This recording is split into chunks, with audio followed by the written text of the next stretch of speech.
మన ప్రభువును రక్షకుడైన యేసుక్రీస్తు వారి పరిశుద్ధ నామములో బిడ్డలందరికీ ఆశీర్వాదాలు.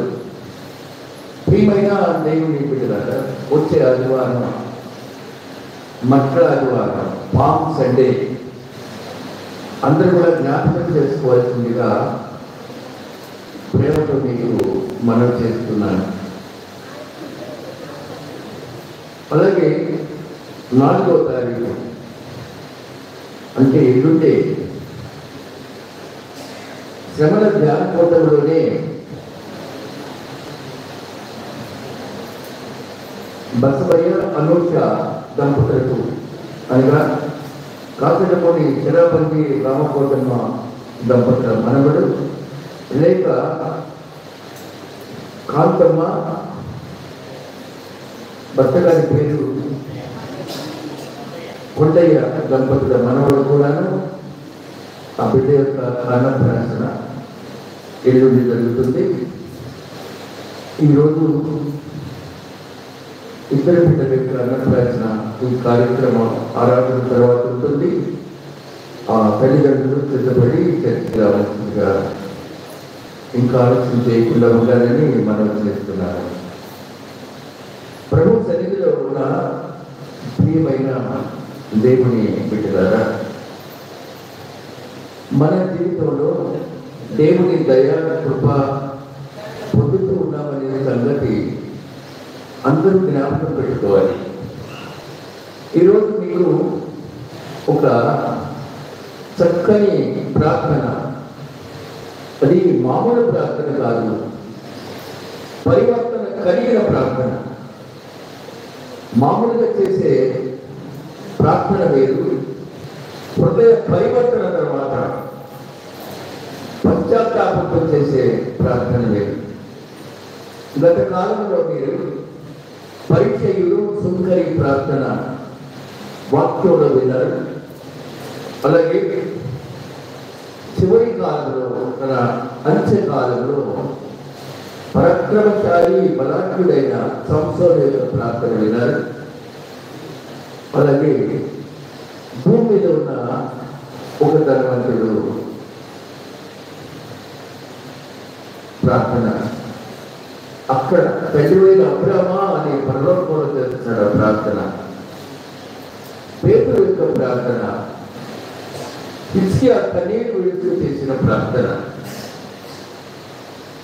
అలాగే పందులు మేపుతున్నటువంటి ఒక ధనవంతుని యొక్క చిన్న కుమారుని ప్రార్థన, కుష్ఠరోగి ప్రార్థన, గుడ్డివారి ప్రార్థన, దయ్యం పట్టిన పిల్లవారి తండ్రి ప్రార్థన, రకరకాల ప్రార్థనలు ఉన్నాయి. కుమారుడి కొరకు చేసిన ప్రార్థన అన్నా, ఇప్పుడు తప్పిపోయిన కుమారుడు, ఇప్పుడు తెలుసాను.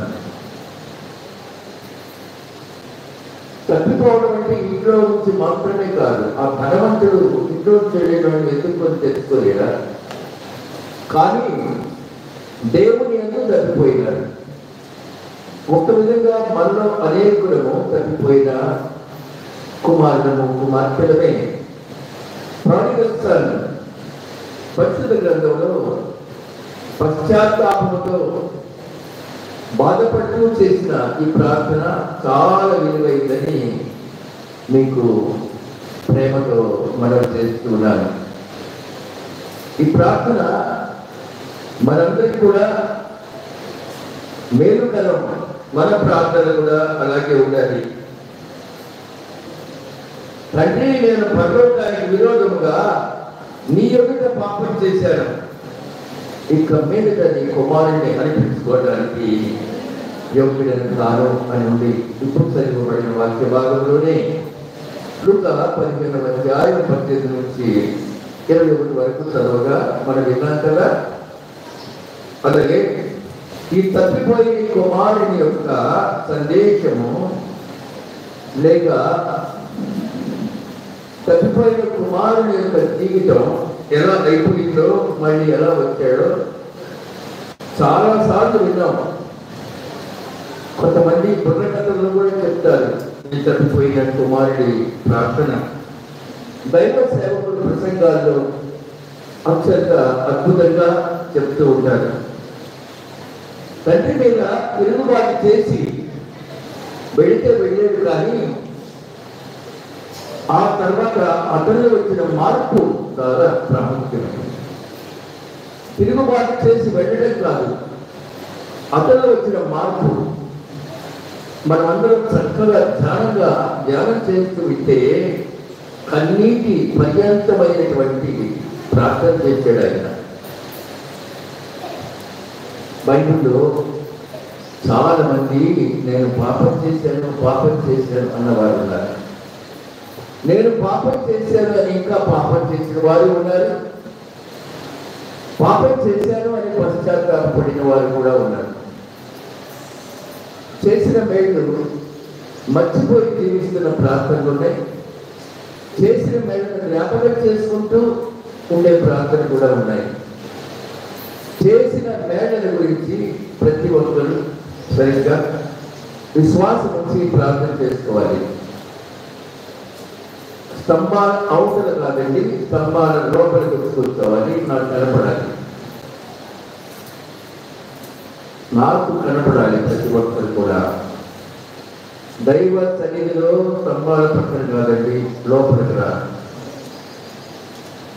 మీరు కూడా ఇప్పటికోడు కూడా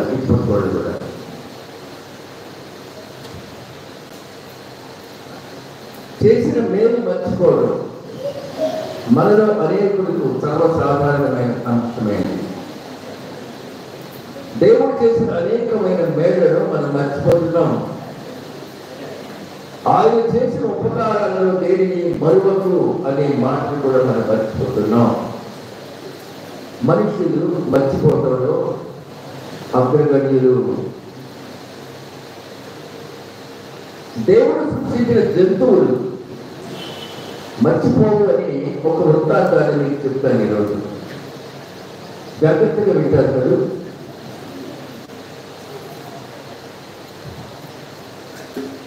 ఒకడు వేటకు వెళ్ళి కొన్ని పక్షులు వేటాడి తెచ్చుకున్నాడు. పక్షుల్ని వేటాడి తెచ్చుకొని ఒక మంచి బలమైన పక్షిని కట్టేసుకొని కట్టి ఉంచి అక్కడ కత్తి నోడుతున్నాడు. నువ్వెందుకు కత్తి నోడుతున్నావో నాకు తెలుసులే అందబట్టి. నన్ను చంపి తింటానికి కదా, నీకు ఒక రోజు భోజనం వస్తుంది అంతే కదా, నీకు 2 లక్షలు విలువ చేసే విషయం చెప్తా. నన్ను విడిచిపెట్టేవంటి నీకు ఈ పూట భోజనమే నేను, కానీ నేను నీకు చెప్పేది 2 లక్షల విలువ, 2 లక్షలు సంపాదించుకున్నట్టే అనగానే ఆశపడి దాన్ని వదిలేశాడు. అది పోయి చెట్టెక్కి కూర్చుంది ఎదురుగా. ఏం చెప్పుద్దా చూస్తున్నాడు. సరే చెప్పు అంటున్నాడు కూర్చొని ఎంతో క్యూరియాసిటీతో. ఆ పక్షి చెట్టెక్క వినవయ్యా, నేను మొదటి లక్ష నీకు దొరికిందాన్ని విడిచిపెట్టద్దు అని నోరు తెచ్చి చూస్తున్నాడు. అవాక్కైపోయాడు. మొదటి లక్ష ఏంటంటే నీకు దొరికిందాన్ని వదిలిపెట్టద్దు. ఇదేంటి ఇలా అయిపోయింది, ఇలాంటి పరిస్థితి ఏర్పడింది, అవాక్కైపోయాడు. సరేనా, మాటలు రావటం లేదు, ఆయనకి ఏం మాట్లాడాలో తెలియక మూకపోయాడు. మనం అంటాం కదా, పుట్టికి వదిలేసేది. అది 1,00,000 రూపాయలు కదా, దొరికిందండి మొదలొద్దు అన్నది. సరే 2వ లక్ష చెప్తాను వెయ్యా, 2వది విను అనగానే నోరు తెలుసుకుని అట్లాగే చూస్తున్నాడు. పోయిన దాని గురించి విచారించుకోవచ్చు. ఇది 2వ లక్ష. పోయిన దాని గురించి విచారించకు అని ఆ చెట్టు మీద చిత్తూరు మరి వెళ్ళిపోయింది. అదండి, నీకు దొరికిన దాన్ని గట్టిగా పట్టుకో, నీకు దొరికిన దేవుని వాక్యాన్ని గట్టిగా పట్టుకో. దేవుని వాక్యం దొరకని రోజు ఎప్పుడు వస్తుందో చెప్పండి. మనం చచ్చిపోయినాకే మనం వెళ్ళలేక వాక్యం చెవు నుండి హృదయం నుండి వినే శక్తి ఉన్నప్పుడే గట్టిగా పట్టుకో. అది ఒక లక్ష్యం. ఇక 2వ లక్ష్యం ఏంటంటే జరిగిపోయిన కాలాన్ని గురించి విచారించదు, రాబోయే కాలం మీద శ్రద్ధ వహించు. ఈ తప్పిపోయిన కుమారుడు కూడా జరిగిపోయిన దానినంతా ఒక ప్రక్క జ్ఞాపకం చేసుకుంటూ పశ్చాత్తాపడ్డాడు. కాబట్టి ప్రియమైన దేవుని మన జీవితంలో నీకు అవకాశం ఉన్నప్పుడు దేవుని ఆశ్చర్యకరమైన వెలుగులో ఉండటానికి ప్రతి ఒక్కరు ఇష్టపడాలని ప్రేమతో మీకు జ్ఞాపకం చేస్తున్నాను. తప్పిపోయిన కుమారుడు యొక్క ప్రార్థన చాలా ప్రాముఖ్యంగా ఉంది. చూడండి, లూకా 15వ అధ్యాయంలో ఉంది. చాలాసార్లు విన్నప్పటికీ దేవుడు తన వాక్యాన్ని అనేకమైన కోణాల ద్వారా మనకు చూపిస్తారు. పాల్ యాంగిల్సో అనే దైవ సేవకుడు ఉన్నాడు. ఆయన అనేక స్తంభాలు చూపిస్తూ ఆయన చెప్పినటువంటి ఆ వాక్య పుస్తకంలో అది 4 కోణాలు అనే బుక్ రాశాడు ఆయన. దేవుడి వాక్యం 4 కోణాలు, ఇంకా ఎక్కువ కోణాల్లో ప్రత్యక్షమవుతా ఉంటుంది. ఈ ప్రార్థన గమనించండి. 18వ వచనం, నేను లేచి నా తండ్రి వద్దకు పోయి, తండ్రి నేను పరలోకానికి విరోధముగా నీ ఎదుట పాపము చేసి తిని. చాలండి, రిపెంటెన్స్, పశ్చాత్తాపం. పరిశుద్ధ గ్రంథంలో నేను పాపం చేశానన్న వారు కొందరు ఉన్నారండి. ఒకవేళ ఎందరో ఉన్నా కొన్ని మాత్రమే వినాలని ఆశిస్తూ ఉన్నాను. నిర్గమకాండం 9వ అధ్యాయం, నిర్గమకాండం 9వ అధ్యాయం 27వ వచనం చదవండి. చదవమా?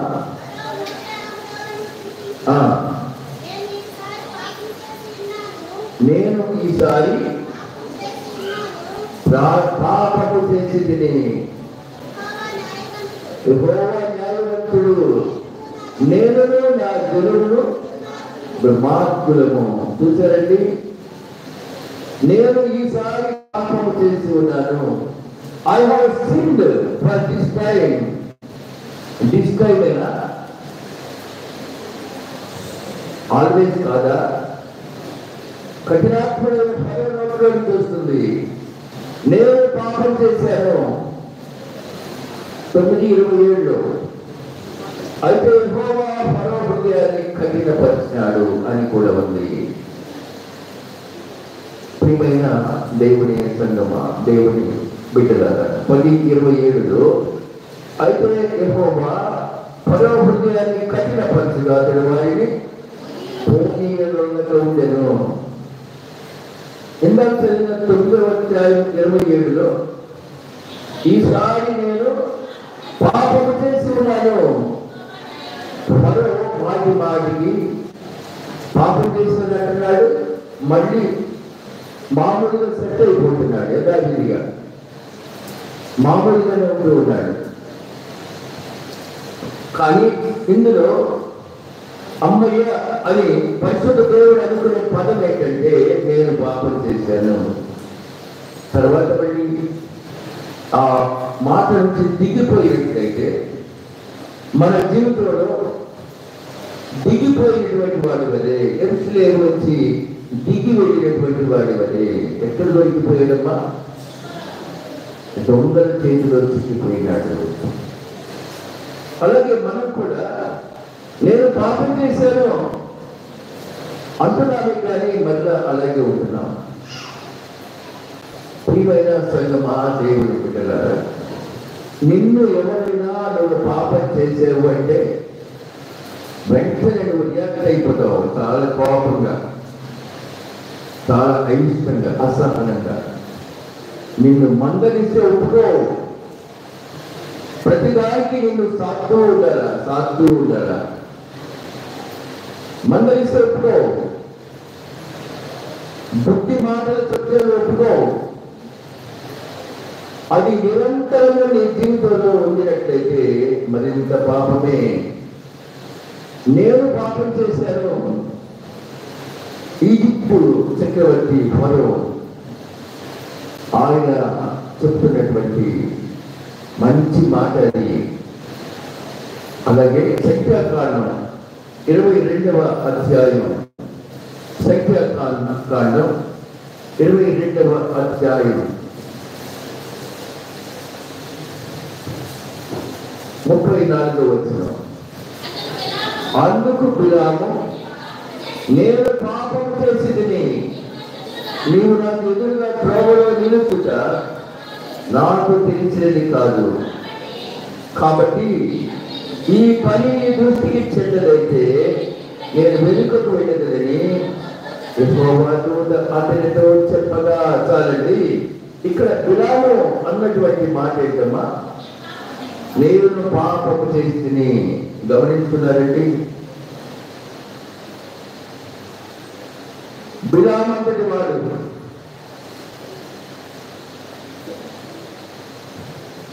నేను పాపం చేశాను. పరిశుద్ధ గ్రంథంలో ఉన్న శ్రేష్టమైనటువంటి బిడ్డల యొక్క పేర్లు మనం చూస్తూ ఉన్నాం. ఇదే ప్రకారం ఇశ్రాయేలీయుల మొదటి రాజు సౌలు కూడా మాట్లాడుతూ ఉన్నాడు. మొదటి సమూయేలు గ్రంథం 50వ అధ్యాయం, మొదటి సమూయేలు 50వ అధ్యాయం 30వ వచనం చూడండి. మొదటి సమూయేలు 15వ అధ్యాయం, క్షమించండి, 15వ అధ్యాయం 30వ వచనం చూద్దాం.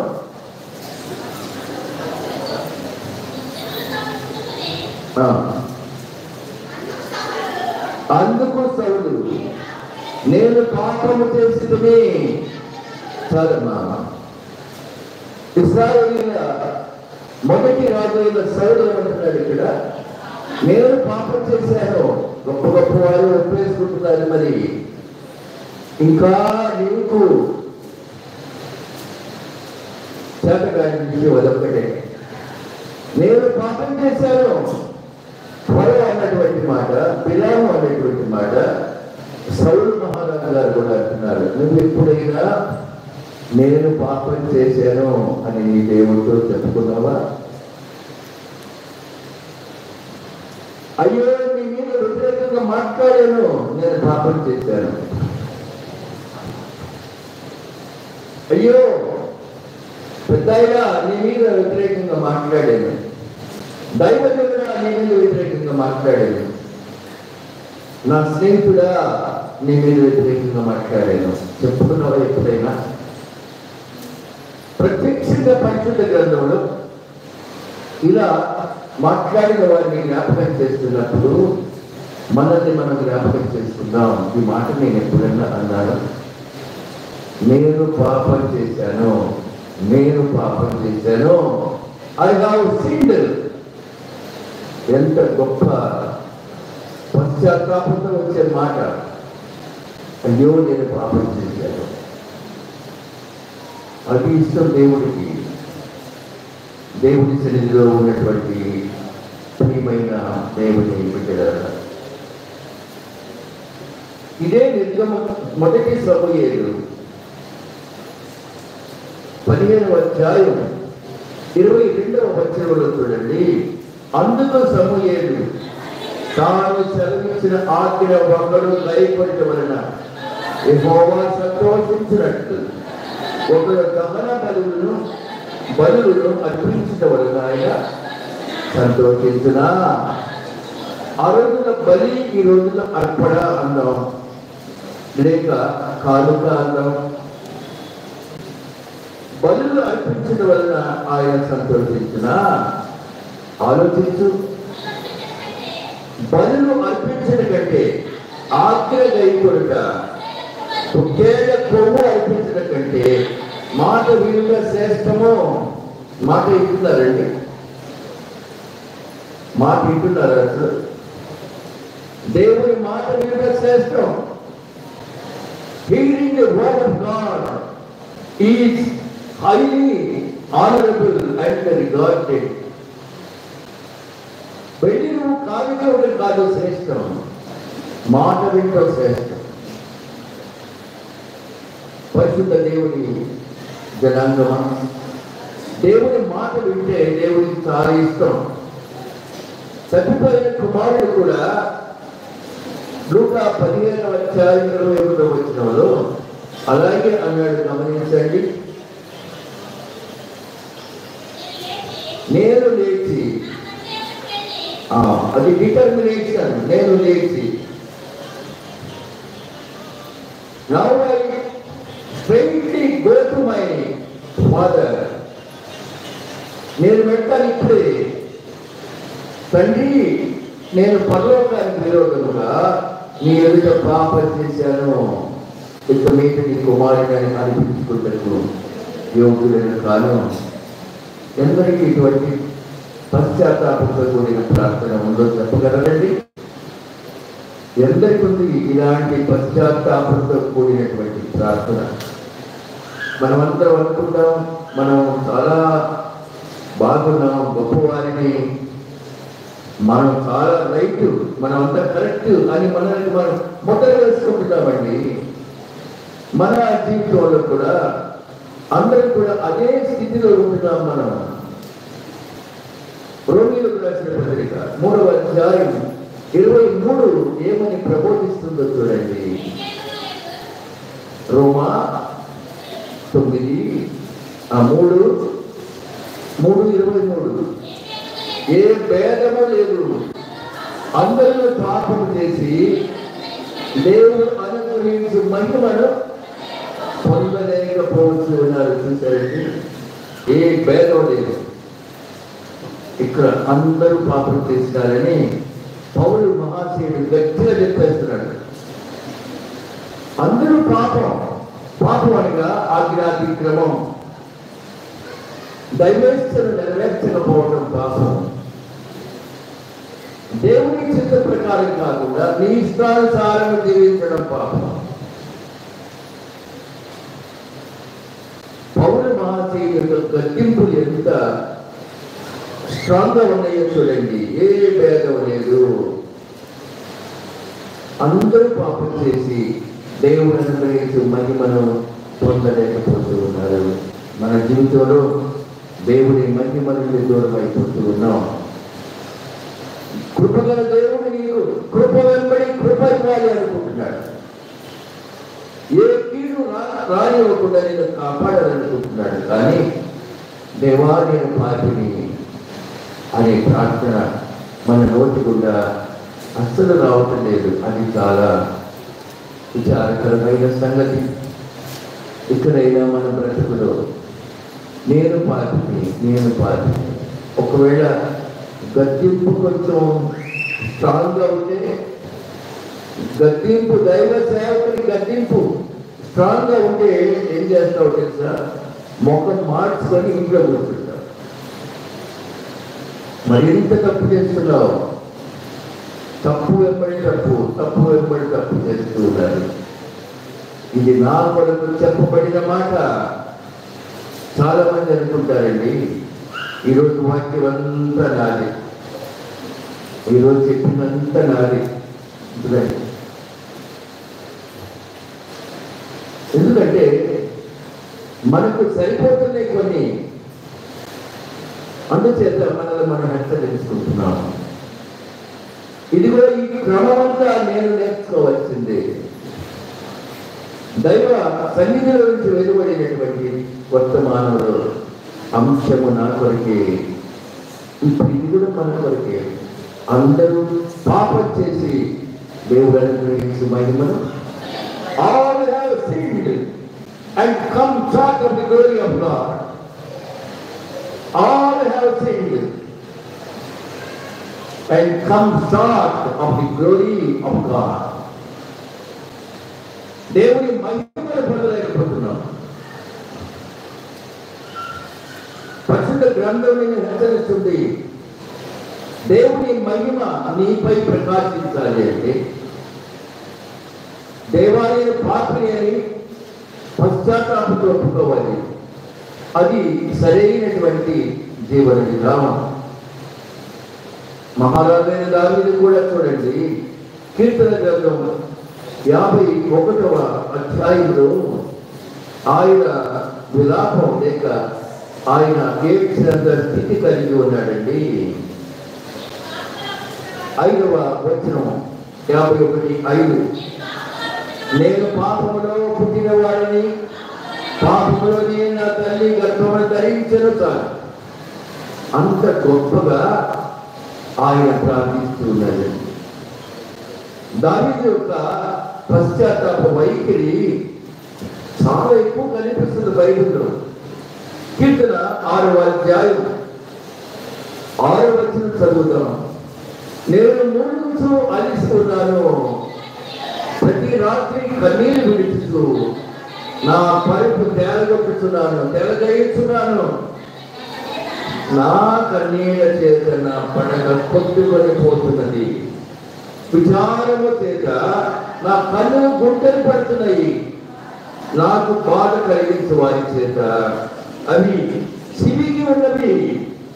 యెహోవా నా రోదన ధ్వని విని ఉన్నాడు. పాపం చేయవాడారా, మీరు నా వద్ద నుండి తొలగిపోండి. Get lost from my counsel, O you sinned people. నాతో ఇంకెవరు పాపలు ఉండదు. Get lost you the sinners. దావీదు యొక్క ఆలోచన విధానాన్ని దయచేసి గమనించండి. ఫరో నేను పాపం చేశాననేసాడు, బిలాము నేను పాపం చేశానన్నాడు, సౌలు మహారాజు నేను పాపం చేశానంటున్నాడు. ప్రియమైన దేవుని బిడ్డలారా, మరి యూదా ఇస్కరియోతు సంగతి కూడా చూద్దాం. మత్తయి సువార్త 27వ అధ్యాయం, మత్తయి సువార్త 27వ అధ్యాయం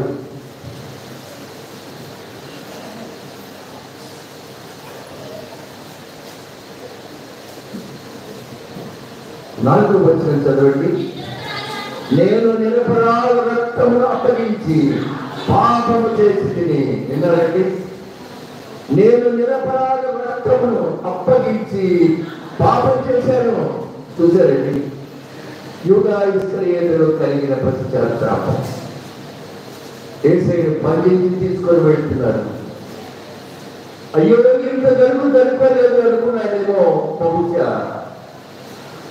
అప్పగించిన యూదా శిక్ష వేయబడుతున్న ఏసైని చూసేయండి. నా కొరకే కదా శిక్ష వేయబడుతున్నాడు. నా అతిక్రమ క్రియలను బట్టి శిక్ష వేస్తున్నారు.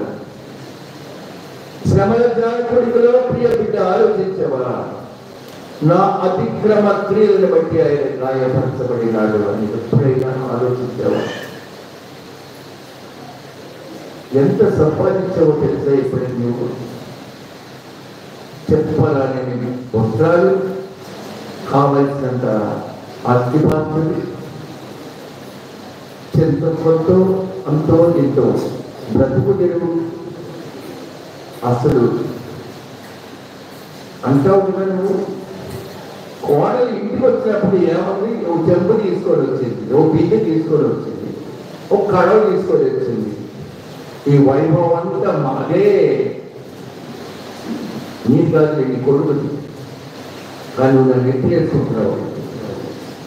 ఈ పరుపులు, ఈ పట్టు పరుపులు, ఈ తివాచీలు, ఏసీలు ఎడని మా ఇంటికి వచ్చినాకే ఎంత గొప్పగా అంటావో తెలుసా? ఒక్కొక్క మాట ఒక్కొక్క పాపమై నీ లిస్టులో రాయబడుతున్నారు.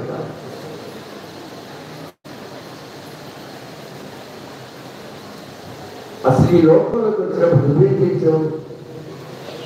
మొలకాడైనా తెచ్చావా? పుట్టేటప్పుడు మొలకాడైనా ఉందండి? ఆలోచించారా మీరు? ఏమీ లేదు,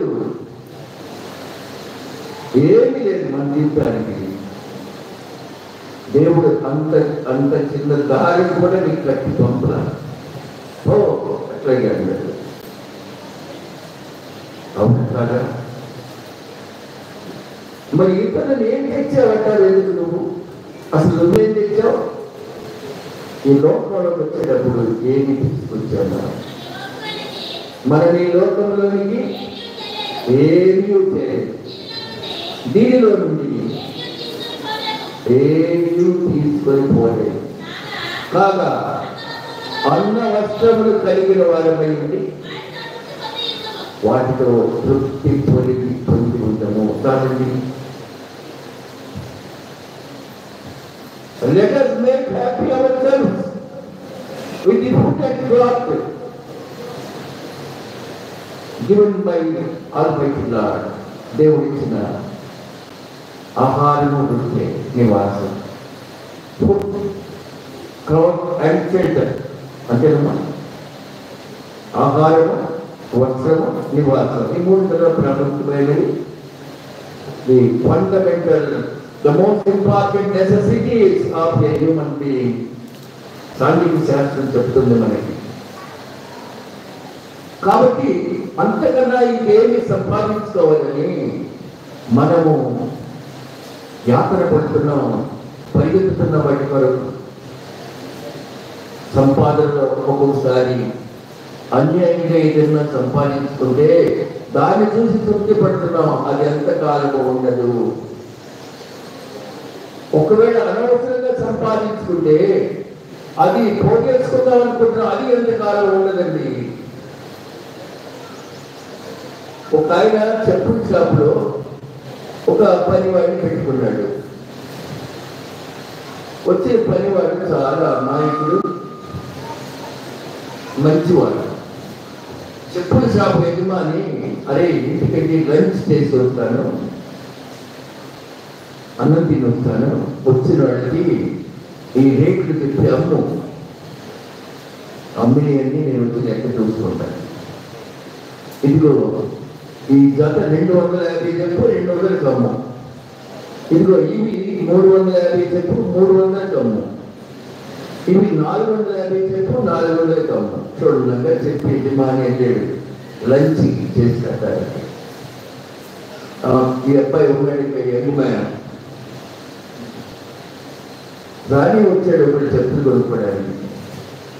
ఇవంతా అదంతా అడుగుతూ ఉన్నాడు వచ్చిన యజమాని ఉన్నాడు. ఈ అమాయకుడు చెప్పే మాట ఏంటంటే, ఇవి 250 చెప్తాను, 200కే ఇస్తాను. ఇవి 350 చెప్తాను, 300కే ఇస్తాను. మరి ఇవి అన్నాడు, ఇవి 450 చెప్తా, 400కే ఇస్తా. అమాయకున్నట్లు అనిపించిన మాట. ఓ ఇదైతే పాల్గొంది అనుకున్నాడు. వీడు మనమంతా మామూలు భాషలో బక్కలాగున్నాడే అనుకున్నాడు. సరే ఇవి నాకు ప్రస్తుతం 200 నేను తీసుకో, ఇంకో 200 సాయంకాలం తీస్తాను. సరే తీసుకెళ్ళాడు. చక్కగా 200 ఇచ్చిన చెప్పులు తీసుకెళ్ళి ఆనందంతో వెళ్ళిపోయాడు, సంతోషంతో వెళ్ళిపోయాడండి. కొద్దిసేపటికి యజమాని వచ్చాడు. ఏమి అమ్మామన్నాడు. ఇదిగో ఈ దాంట్లో 450 చెప్పి 400 ఇచ్చాడు, 200 ఇచ్చాడు, తర్వాత ఇస్తాననేవాడు నీకు తెలుసా? నీ బంధువా, నీ స్నేహితుడా, పక్కింటోడా? ఏమో అదేమి నాకు తెలియదు. మళ్ళీ ఇస్తానంటే నన్ను ఇచ్చేసాడు.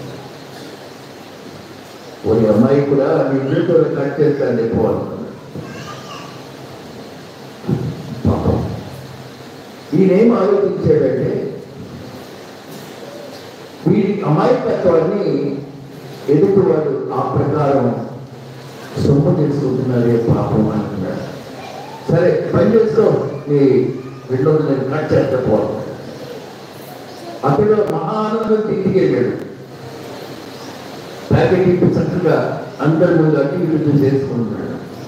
అతనిలో ఉన్న ఆనందం ఏంటంటే 400 200 తెచ్చుకున్నానని మహా ఆనందంతో వేసుకున్నాడు.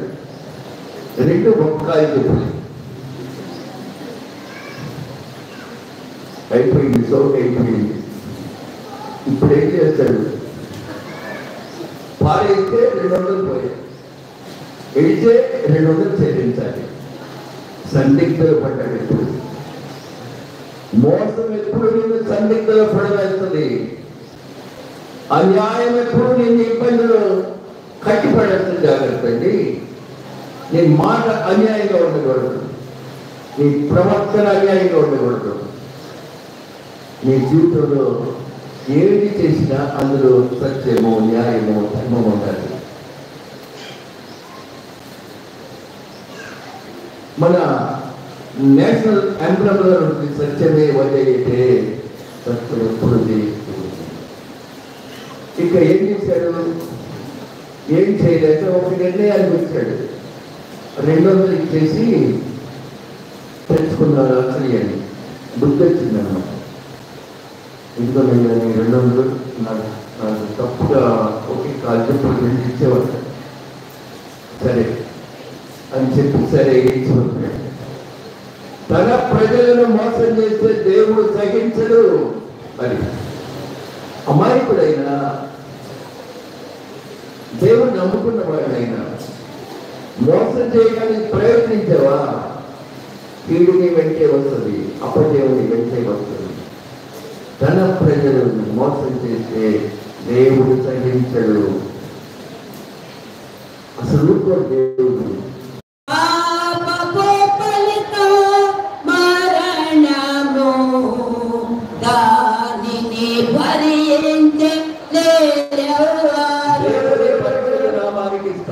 అది కనువిప్పండి. తప్పిపోయే కుమారుడు యొక్క పశ్చాత్తాపం నిజమైన కనువిప్పు. ఈ ప్రబోధన మనందరికీ కనువిప్పు కలిగినటువంటి వర్తమానం కావాలి. వాక్యం వింటున్నాం కానీ అది కూడా రహాబు అంది. మీ మాటలు వింటుంటే, మీ దేవుని పరిస్థితి చూస్తుంటే నా గుండె నాలో మండిపోతూ ఉంది.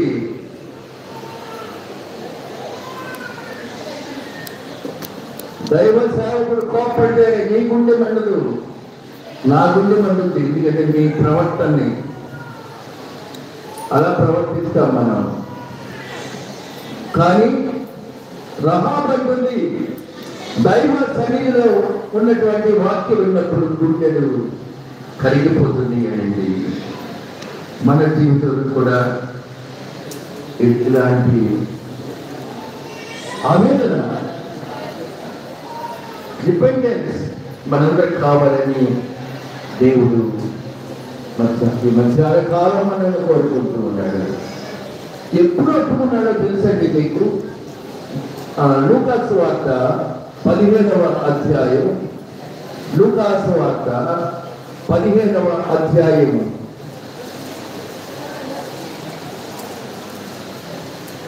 16వ వచనం. వారు పొట్టుతో కడుపు నింపుకొని ఆశపడదు, కానీ ఎవరు వారికి ఏమీ ఇవ్వలేదు. అయితే బుద్ధి వచ్చినప్పుడు, ఇది చాలా చాలా మంచి మాట. అయితే బుద్ధి వచ్చినప్పుడు రిపెంటెన్స్, నీకు పశ్చాత్తాపడాలని బుద్ధి రావాలి.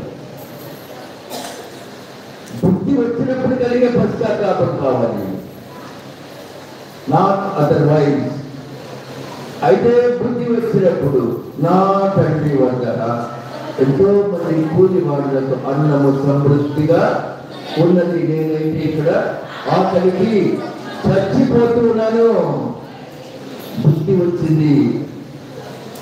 పెద్దలు మందలిస్తారండి, ఒకసారి చెప్తే మనకు అర్థం కలదు.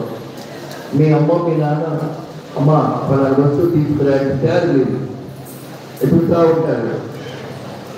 బుద్ధి లేదు నాన్న, ప్లేట్లు పెట్టారు చూడు అంటే అమ్మ వెంటనే చిన్న కొడుకు ఒకటి రమ్మంటే ఇంకోటి తెచ్చాడు, మరి బుద్ధి లేనివాడా అంటాడు. ఈ బుద్ధి లేనివాడా, బుద్ధి లేనిదానా మన అనుదిన జీవితంలో నిరంతరం తిరుగుతూ ఉంటాయి.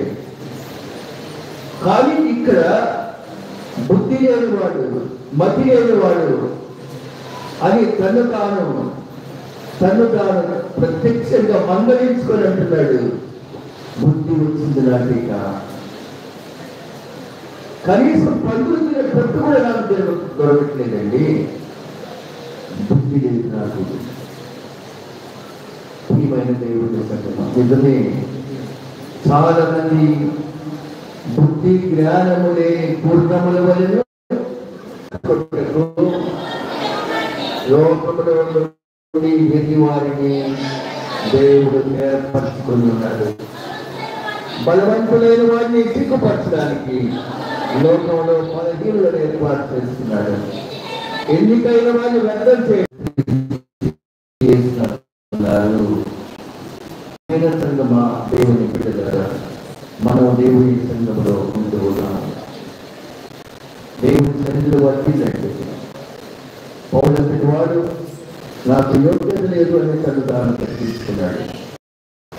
అలాగే నీవు వెలివాడైనా వాడివైతే దానిపైనా, బలవంతుడైనా బలహీనుడైనా బలహీనురాలైనా, ఎన్నిక లేకపోయినా, నీకులని అనుకుంటున్నా వ్యక్తుడైనా, ధృవీకరించబడినైనా దేవుడు ఏర్పాటు చేసుకుంటూ ఉన్నాడు. God want you, దేవుడు నేను ఏర్పాటు చేసుకుంటున్నాడు. నాకు ఎన్నిక లేదు కానీ అనుకుంటున్నావు, you are chosen by God Jesus. దేవుడిని ఎన్నుకున్నాడు. నేను మనిషి తగ్గిపోవచ్చు, దేవుడు ఎన్ని చేస్తున్నాడు. దేవుడికి ఇష్టడుగా ఉంది. ఎన్నిక లేని వాడిని దేవుడు ఎన్నుకుంటున్నాడు. ఎన్నిక లేని వాడు వీరుడా, కానీ దాన్ని ఎన్నిక లేని వాడైనా దేవుడు ఎన్నుకొని ప్రార్థన కార్యం చేసి మహారాజు చేయలేదా? అలాగే యోసేపు వంటి వాడు అన్నలందరూ కొట్టి తిట్టి బయటపడేసి పంపించాడు. వారిలో ఒంటరి అయిన వాడు 10,000 మంది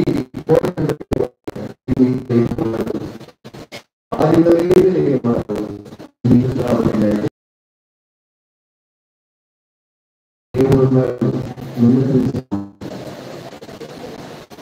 సమాజంలో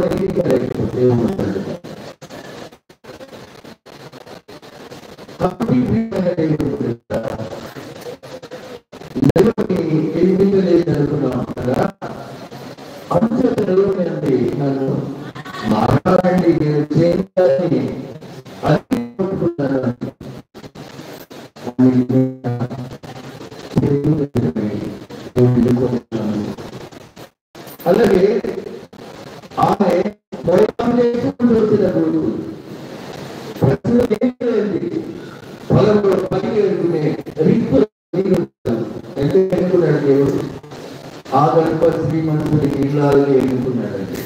అవునా? ఎన్నిక లేని వారు బలహీన దేవుడు ఎన్నుకుంటూ ఉన్నాడు ఈ మధ్యాహ్నకాలంలో. నా ప్రియ సహోదరి సహోదరులారా, ప్రభుత్వం విశ్వాసం ఉంటుంది. ఆయన ప్రతి అవసరాన్ని తీరుస్తాడు. ప్రతి సమస్యకు పరిష్కారం ఇచ్చేవాడు.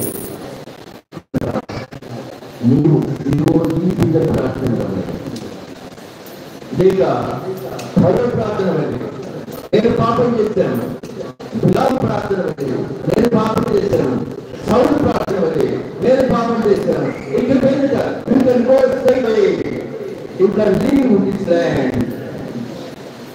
దుర్మార్గమై భూమి వదిలి వెళ్ళిపోయింది. ఇందువల్ల నేను పాపం చేశాను. అలాగే నిరపరాధంగా నమ్ముకున్నాను.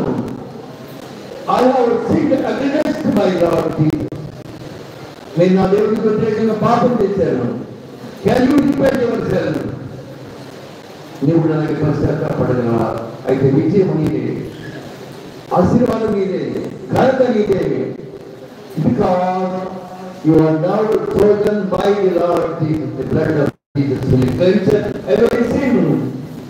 యేసు రక్తము ప్రతి పాపం నుండి మమ్మల్ని పవిత్రులుగా చేయును. The blood of Jesus cleanses every sin. అది హోలీ బైబిల్ మనకి ఇచ్చినటువంటి ఆదరణ. ఆత్మీయమైనటువంటి దేవుడు వాక్య సత్యాన్ని ఎదిగి ఆయన అనుగ్రహించే నిజ జీవితం, సత్క్రైస్తవ జీవితం కలిగి ఉండి ఆయన ప్రేమ చేత కృప చేత బలవంతుడు కమ్మని ఈ ప్రభుడైన పరిశుద్ధాది వారు ఆయన నామాన్ని బట్టి మిమ్మల్ని ఆశీర్వదిస్తూ ప్రభు వాక్యాన్ని ముగిస్తూ ఉన్నాను.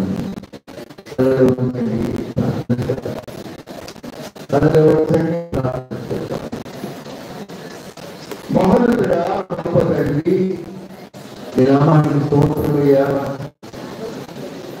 నాయనా, నీ నామాన్ని అనిపించుకోవడానికి నాకు ఏంటి యోగ్యత లేదు అన్న బిడ్డను ఖండించి ఇంట తెచ్చుకొని గౌరవము ఆతిథ్యము అనుగ్రహించి అనేకులను పిలిచి ఏర్పాటు గ్రంథంలో ఉన్నటువంటి గొప్పవాళ్ళు మరో బిలాము సౌలు సైతం నేను పాపం చేశారని ఒప్పుకొని దేవుడిని ఇస్తులుగా ఎదిగినట్టుగా గమనిస్తూ ఉన్నా. అలాగే ఎవరైతే తిరిగి తల్లి హృదయంతో తమ పాపాలను ఒప్పుకుంటారు వారందరూ దేవుడి మహిమ రాజ్యంలో ప్రవేశించాలని దేవుడు నిర్ణయిస్తూ ఉన్నాడు. ఈ పేదకు నీకు అందరూ పాపం చేస్తే పొందలేకపోతున్నారు. నేను పాపం చేసే పశ్చాత్తాపమైన పెట్టాలని తెలుస్తున్నాడు. లోకంలో పలికిలను, లోకంలో ఎన్నిక లేని వారిని, లోకంలో నీతులు అనబడిన వారిని, పునీకరించబడిన వారిని ఎందుకున్న మా ప్రభువా ఈ మధ్యాహ్న కాలంలో దీని దాసులు అంటూ ప్రభావం సన్నిధిలో ఉండి దైవ వాక్యాన్ని తెలుసుకుంటా ఆశీర్వదించండి, ఆదరించండి. ఈ వాక్యాన్ని గ్రహించి హృదయాంతరాలను భద్రపరుస్తుంది. ఆయన దయ, ఆయన ప్రేమ, ఆయన కృప సన్నిధిలో బతికే పాటు ప్రసాదించమని మన రక్షకుడు, మా విమోచకుడు, మా కొరకు కలవరిలో తన అమూల్యమైన రక్తధారలను ఉపయోగించిన దేవునాథుని పరిశుద్ధ నామమున అడిగి వేడుకొని ప్రార్థిస్తున్నాము తండ్రి. ఆమేన్. దేవుడి నామానికి స్తోత్రం. అన్నప్రాసన కొరకు వచ్చిన బిడ్డలు రావచ్చు. మీరు రెడీ అవ్వండి. మీరు రెడీ అయ్యే లోపల ఇదిగో కొంతమందికి బైబిల్ చూడడం జరుగుతుంది.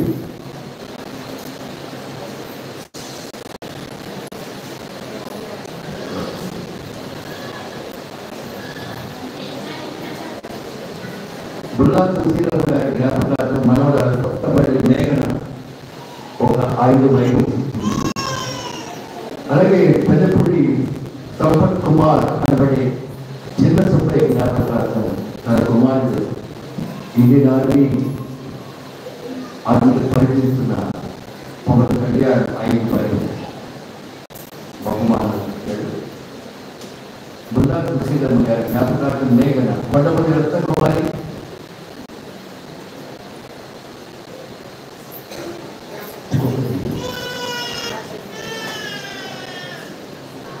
త్వరగా రావాలమ్మా.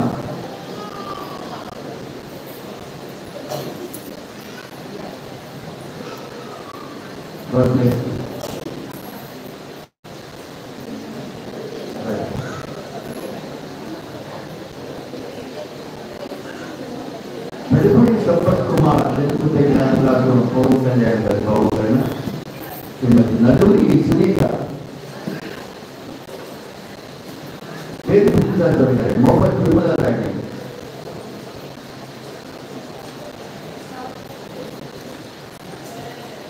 గుంటూరు ధనలక్ష్మి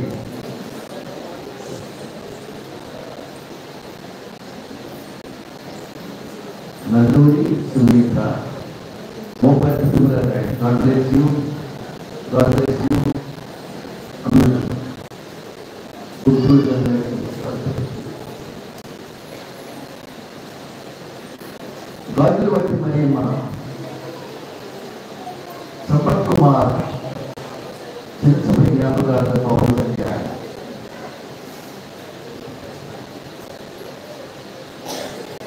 పెరవడి అరుణ వైభవం కవి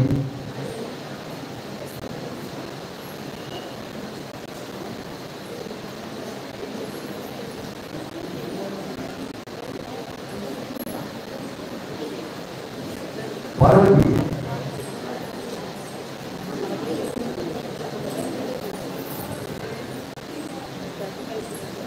నల్లూరి పుట్టి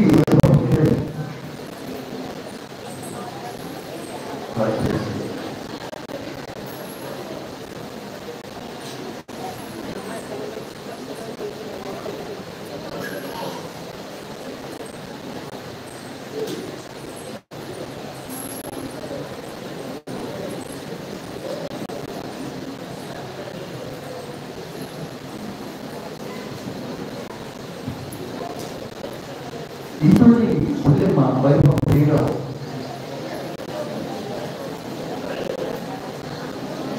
ఇంటూరి పుల్లెమ్మ వైభవం శ్రీరావు వాళ్ళ అమ్మాయి అయినా ఉందా?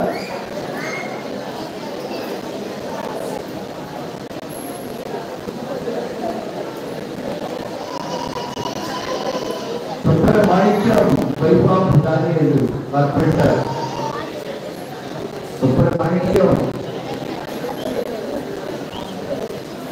కార్పొరేటర్ డైరెక్ట్ గారి భార్య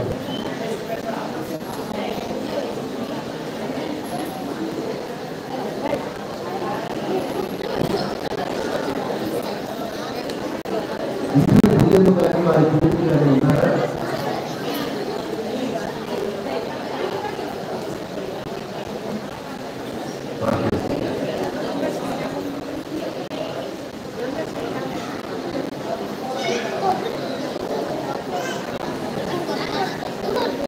దేవుని ఎవరైనా ఇవ్వాలని కుటుంబాలకు ఇవ్వండి. ఇప్పటికీ సుమారు 110 మందికి పట్టుకు బయటికి ఇంకా ఎవరైనా ఆసక్తిగా ఉంటే ఇవ్వండి. బయట ఇవ్వడం కూడా ఖచ్చితంగా దేవుడు నామానికి మహిమ కలుగును గాక. ఇది అన్నప్రాసన దగ్గర తీసుకుందండి. లేకపోతే ఓ పాట పాడుతూగా కృతజ్ఞత కార్డులు స్వీకరించబడతాయి.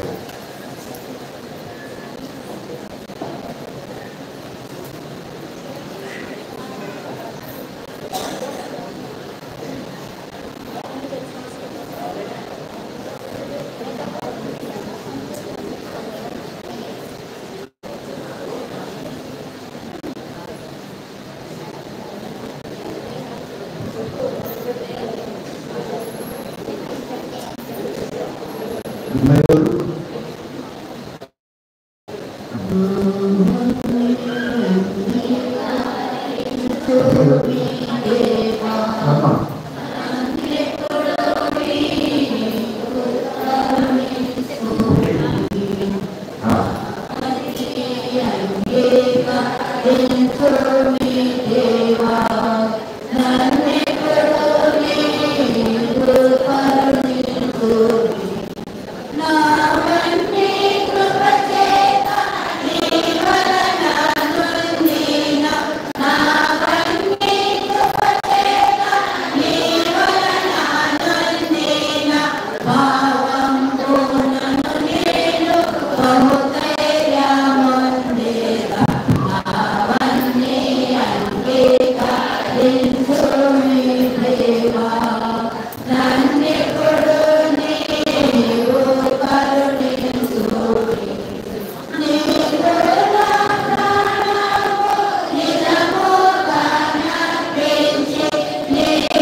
కొంచెం అంటే బైబుల్ తీసుకున్న వాళ్ళు చేయొచ్చుతారన్నా వాళ్ళకి ఇవ్వడం మంచి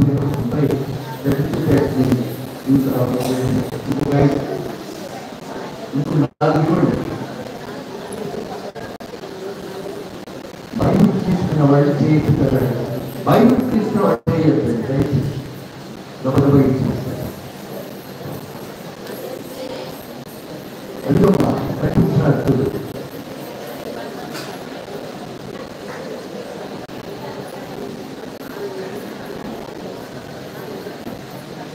మాకు రెగ్యులర్ ఉందమ్మా. అక్కడే పార్టీ కూడా ఉంటుంది.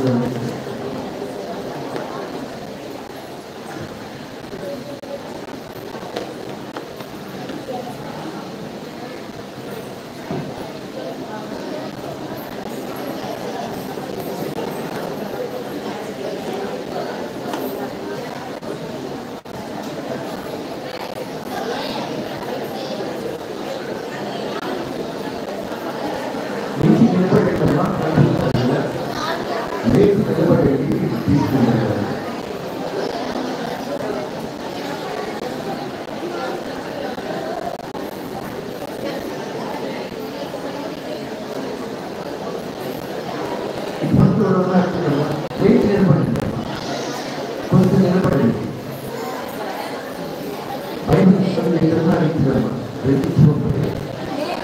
దేవుడు నామాన్ని స్తోత్రం. వెలుగుడి దగ్గరయ్య దైవ సన్నిధికి 1000 రూపాయలు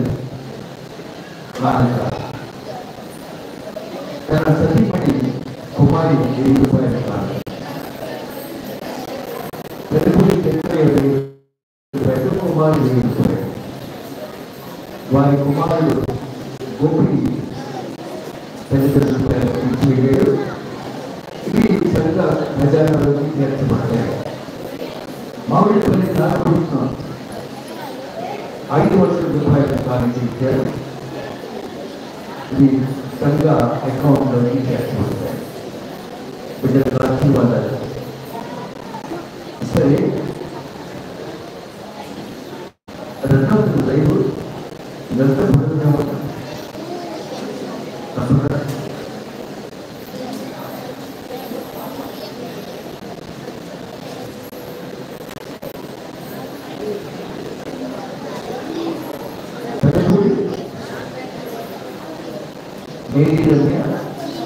సందీప్ కుమార్ లైఫ్ గిఫ్ట్ అనమాట. పిల్లలు ప్రభాకర్ శిరీష ప్రభాకర్ కుమార్ సందీప్ కుమార్ ఇంకమ్మా